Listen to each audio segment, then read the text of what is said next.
The group in its statement said that around 1:30, workers on the third floor of the warehouse were told to clock out, evacuate, and go on unpaid voluntary time off. Which side are you on? Which side are you on? Amazon, is Amazon in Bessemer. The election concluded last week. March the 25th was the final day to have your ballot in, and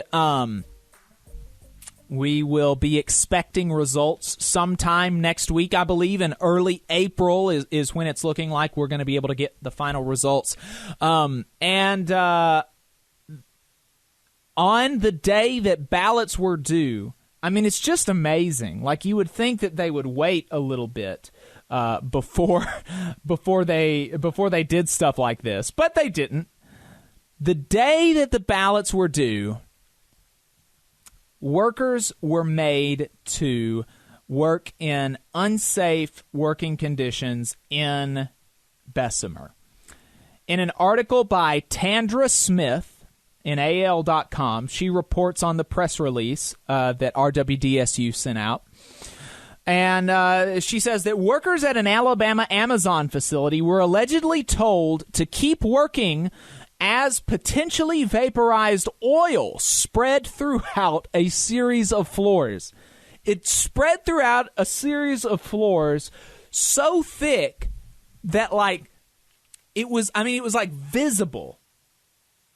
The group in its statement said that around 1:30, workers on the third floor of the warehouse were told to clock out, evacuate, and go on unpaid voluntary time off, which is, again, so there was a certain part of workers, there was one section that was told, oh, hey, it's too dangerous for you here, you need to go, and they didn't give them paid time off. They didn't give them paid time off for an issue that was not their fault. They had to go on voluntary time off, on unpaid time off. And according to the group, workers on other floors were not told to stop working and evacuate or notified of the substance that was spreading through the air vents.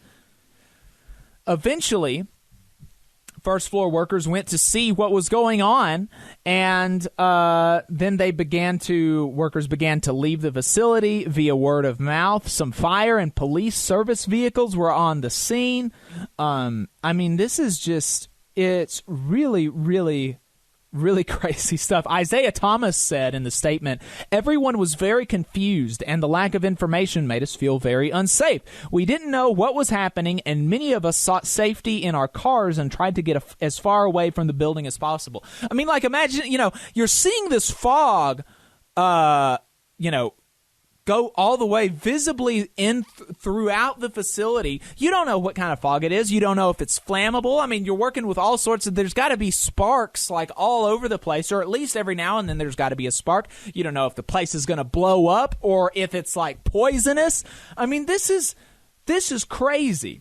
Thomas added that he was shocked that workers were asked to keep working throughout the incident and that no notification or alarm went out to workers.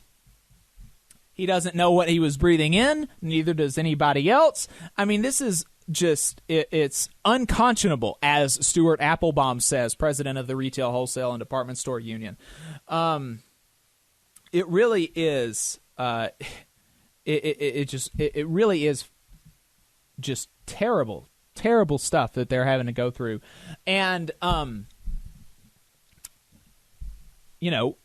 elected politicians in this state ostensibly are supposed to be fighting for working people, right? They're supposed to be fighting for the people that they represent in their state, in their district. You would think that this is the people that our politicians would have allegiance to, but that would not accurately describe U.S. Senator from Alabama Tommy Tuberville.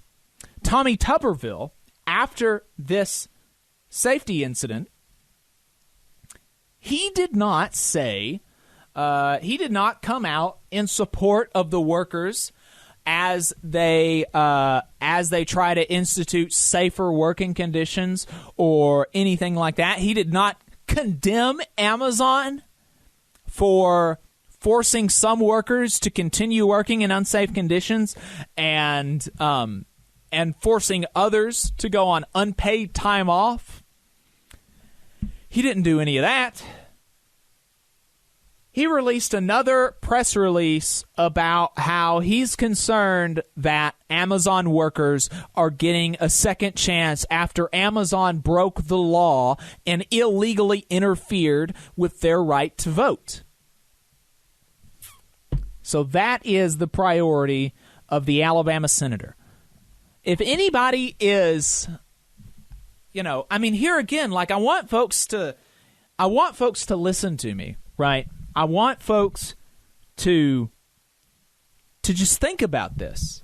Think about this. This is a U.S. senator from Alabama, ostensibly from Alabama, who spends his time fighting on behalf of New York and D.C. and Australia oligarchs against Alabama coal miners, and now he is weighing in on behalf of California liberal elite Jeff Bezos against Alabama workers, against the Alabama workers who are trying to form a union, and against the many more Alabama workers who want to work in safe conditions, who believe that they ought to have a right to come home at the end of their shift.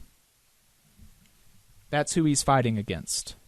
That's who he's fighting for, and that's who he's fighting against. So, look, consider that. Consider priorities. It's a reflection of that man's priorities, and he is a complete joke. Not at all a representative of the average Alabamian. You just saw a clip from the Valley Labor Report. We are live every Saturday morning from 9:30 a.m. till 12:30 p.m. And we pride ourselves on keeping all of our content free to everybody so that we can talk to as many working folks as possible. If you support the work that we're doing, you think that it's important, you think that it's good, then consider making a monthly contribution to the project, and you can do that on our website, tvlr.fm.